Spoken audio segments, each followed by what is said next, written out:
Viewers of Madani channel must have observed the blessed ways of Shaykh al-Tariqat Amir Ahl Sunnat Damat Barakatuhumul Aliyah quite often, that he eats Sahri meals with Islamic brothers. Voluntary fasts are beloved to him, and that too the fast of Monday. It is also worth noting here that his manner remains the same whether he is alone or before people. He had a Sahri meal with a voluntary fast at his residence. Thereafter he delivered a dars from Faizan-e-Sunnat. Here is this motivation. Mujhko Aaqa Madine bulana, sabz gumbad ka jalwa dikhana, sabz gumbad ka jalwa dikhana.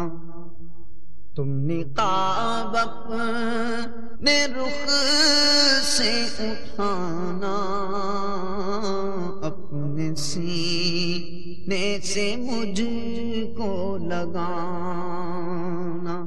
میٹھے میٹھے اسلامی بھائیو، حضرت سیدنا امام عبد الرحمن اوزاعی علیہ رحمت اللہ القوی، یہ جید عالم، زبردست مفتی اور اہل شام کہ بہت بڑے امام گزرے.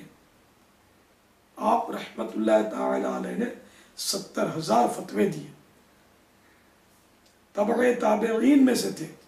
ولادت با سعادت 88 ہجری میں اور وفات شریف ربیع الاول 157 میں ہوئی.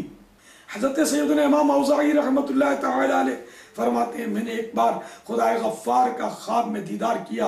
اللہ عز و جل نے فرمایا، اے عبد الرحمن، تو ہی نیکی کی دعوت دیتا اور برائی سے روکتا ہے.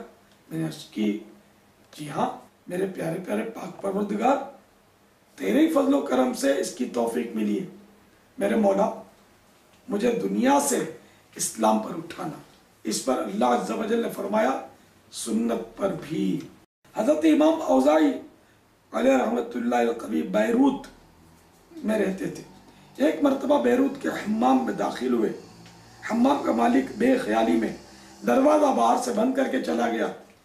کچھ دنوں کے بعد آ کر جب اس نے حمام کا دروازہ کھولا تو حضرت سیدنا امام اوزاعی علیہ رحمت اللہ القوی سیدھا ہاتھ رخسار نگال کے نیچے رکھ کر قبلہ روح لیٹے ہوئے تھے، اور آپ رحمت اللہ تعالی علیہ کی روح قفس انصری سے پرواز کر چکی تھی. اللہ عز و جل کی ان پر رحمت ہو اور ان کے صدقے ہماری بے حساب مغفرت ہو. آمین. بجاہ النبی الامین صلی اللہ تعالی علیہ وآلہ وسلم.